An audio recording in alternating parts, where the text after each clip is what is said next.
Salut, j'espère que la vidéo va vous trouver en bonne santé. Vous êtes sur la chaîne YouTube du cabinet VetAgro, ici dont nous partageons nos expériences. Nous parlons de l'agro-pastoral. Alors, je vous souhaite d'y rester en vous abonnant massivement.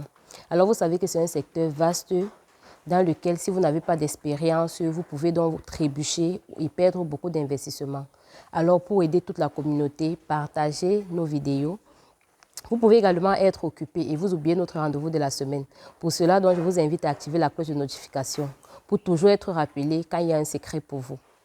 Je ne pourrais donc commencer cette vidéo sans vous remercier déjà pour les encouragements que nous recevons au quotidien, pour les recommandations, également pour les critiques. Donc, je vous invite également à critiquer davantage pour que nous nous améliorons afin de vous fournir des vidéos de qualité, des services de qualité.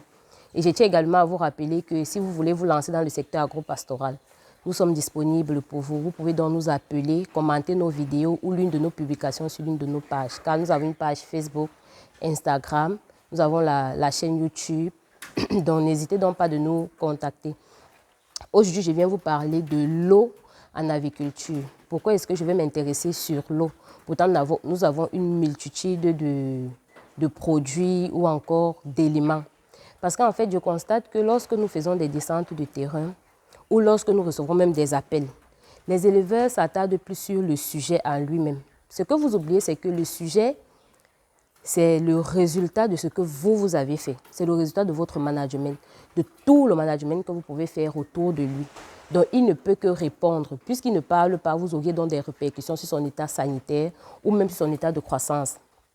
Tout ceci donc dépend de comment est-ce que vous le managez. Alors, comme chez l'humain, l'eau, c'est la vie chez l'animal. Dans ce sens-là où l'eau également constitue 50 à 70% du poids vif d'un sujet adulte, par exemple. Donc, vous êtes donc d'accord avec moi que l'eau est très indispensable chez l'animal comme chez l'homme. Mais est-ce que le plus important, c'est de mettre l'eau à la disposition des animaux? Comme on a dit, c'est important. Est-ce que le plus important, c'est de servir l'eau? Non. C'est que l'eau que vous avez servie soit déjà consommée par les animaux. Parce que si l'eau a déjà une odeur, l'animal peut fuir, peut ne pas s'abreuver. Si l'eau chauffe, par exemple, l'animal peut ne pas s'abreuver. Et maintenant, si l'animal s'abreuve, est-ce que l'eau que vous mettez à la disposition de vos animaux doit donc causer du tort à ces animaux? Est-ce que ça doit causer des maladies et tout? Non. Donc, vous devez donc vous rassurer que l'eau que vous mettez à la disposition de vos animaux joue bien son rôle, sans toutefois avoir des conséquences négatives chez vos sujets. Alors, lorsqu'on parle donc de la qualité de l'eau, celui-là qui maîtrise son eau, c'est celui qui a déjà mis dans sa tête que la qualité de l'eau ne change pas uniquement lors des manipulations. Si on prend l'exemple de ceux qui utilisent encore les abreuvoirs manuels, la qualité de l'eau ne change pas uniquement à ce niveau.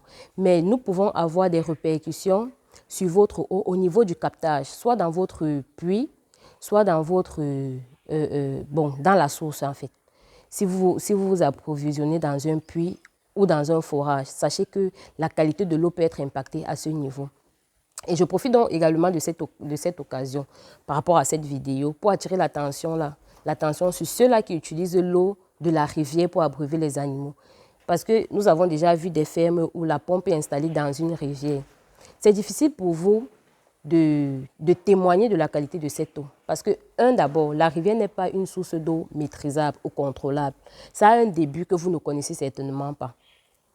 Au début, vous ne savez pas ce qui est en train de se passer. Des gens brûlent des roses à bord des rivières, les gens défèquent à l'intérieur, d'autres personnes se lavent à l'intérieur. Donc, il y a une multitude d'activités qui peut donc, avoir des répercussions sur l'eau que vous servez à vos animaux. Donc, il n'est pas conseillé d'utiliser l'eau de rivière pour abreuver vos animaux. À moins que vous utilisez l'eau de rivière que vous captez pour mettre dans un réservoir ou vous traitez avant de mettre à la disposition de vos animaux. Là encore, ce sera acceptable. Alors, poursuivons dans notre vidéo en parlant donc des caractéristiques de l'eau que vous mettez à la disposition de vos animaux. Nous avons d'abord les caractéristiques, les critères physiques. Vous pouvez avoir votre puits ou votre forage. Vous contrôlez peut-être la qualité de l'eau à ce niveau. Mais au niveau maintenant du réservoir, nous avons eu des fermes où le réservoir n'a pas de couvercle. Vous avez des cadavres d'oiseaux qui peuvent se retrouver à l'intérieur. Vous avez des plastiques qui se retrouvent à l'intérieur. Vous avez un tas de produits d'éléments, de matériaux même qui se retrouvent à l'intérieur de votre eau.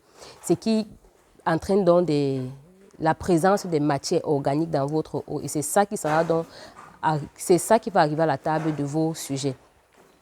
Maintenant, si on s'attarde sur la qualité de l'eau au niveau du captage, là vous avez généralement le critère chimique. La qualité de l'eau au niveau du captage, nous faisons plus référence aux critères chimiques. Aux critères chimiques, nous faisons donc référence à quoi? Par exemple, à la dureté de l'eau. Quand nous parlons de la dureté de l'eau, nous parlons de la minéralisation, des minéraux que nous pouvons trouver dans l'eau. Sachez que si ces minéraux sont très élevés, vos sujets n'auront pas l'absorption des minéraux que vous allez mettre à leur disposition, des oligo-éléments que vous allez mettre à leur disposition, ne sera donc pas bonne. Donc vous seriez en train de dépenser votre produit pour rien. Maintenant, si on passe sur la dureté de l'eau et qu'on s'attarde par exemple sur du fer, du manganèse, du cuivre et de tous ces produits que vous pouvez avoir dans l'eau,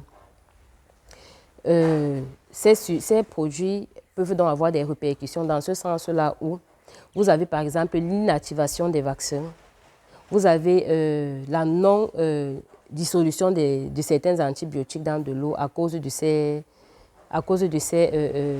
éléments. Donc, il est donc conseillé de faire le contrôle de votre eau dès la base. Puisque quand on parle généralement de contrôle, les éleveurs ont tendance à penser juste au contrôle bactériologique. Non, ce n'est pas juste le contrôle bactériologique. Quand on prélève votre eau pour envoyer dans un laboratoire, vous devez avoir la réponse au niveau physico-chimique et au niveau bactériologique. Donc, si par exemple, si on prend l'exemple peut-être du fer que vous avez dans votre eau, si dans 1 litre d'eau, vous êtes à plus de 0,2 mg de fer, c'est un problème. Si nous prenons l'exemple du manganèse, dans 1 litre d'eau, vous êtes à plus de 0,05 mg, c'est un problème. Donc, vous aurez donc des échecs de vaccination, vous aurez des traitements qui ne vont pas marcher et vous pouvez également avoir des répercussions au niveau même de comment je vais dire. Bon, si par exemple, nous décidons donc de traiter une pathologie qui sévit dans la ferme, nous décidons de mettre les animaux sous antibiotiques, ayant peut-être fait des examens et on nous a dit, bon voilà, telle molécule va agir sur la pathologie qui est en train de passer. Nous mettons les animaux sous traitement et puis ça ne marche pas. On va penser aux biorésistances, on va penser que le fermier ne mesure pas bien les produits, on va penser à toute autre chose, à un tas de trucs, sans toutefois penser que la composition de l'eau a un impact sur le succès d'un traitement. À côté donc de la composition chimique de votre eau, vous avez donc la composition bactériologique. C'est donc de cette composition-là que plusieurs éleveurs ont une idée claire. Tous les éleveurs ont plus peur des bactéries qui se retrouvent dans l'eau. Sachez que dans l'eau, nous pouvons avoir le développement des salmonelles, nous pouvons avoir le développement des colibacilles, des entérocoques. Donc, toutes ces bactéries-là causeront donc des conséquences sur vos sujets. Vous pouvez avoir des diarrhées répétitives. On va passer le temps à soigner, mais ça vient de l'eau et c'est dans cette eau-là que nous mettons le produit. Donc, nous n'aurons pas de bons résultats une fois que les animaux auront consommé l'eau avec le traitement. Donc, il est donc vraiment primordial de s'assurer de la qualité de votre eau avant même de vous lancer dans l'élevage. L'eau, c'est la vie chez l'animal comme c'est la vie chez l'homme.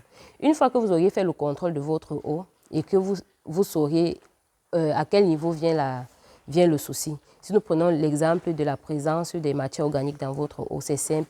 Vous pouvez donc installer des filtres à la sortie du captage.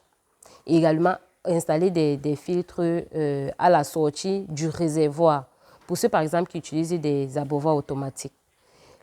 Au niveau du tuyau qui envoie l'eau pour distribuer dans toute votre salle, vous installez des filtres.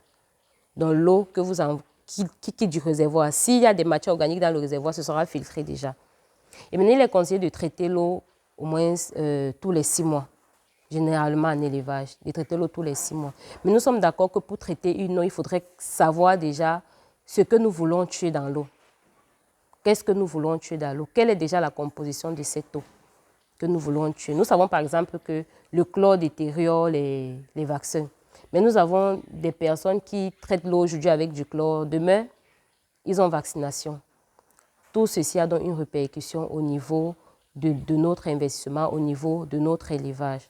Donc, je vous invite déjà à faire l'analyse, que ce soit physico-chimique et bactériologique, de votre eau avant même de décider de vous lancer dans l'élevage. Et ceci, vous pouvez le faire une fois par an ou une fois tous les 2 ans. Mais c'est conseillé de le faire parce que même au niveau du captage, au fur et à mesure que le temps passe, vous pouvez avoir de nouveaux éléments qui s'incrustent dans votre eau.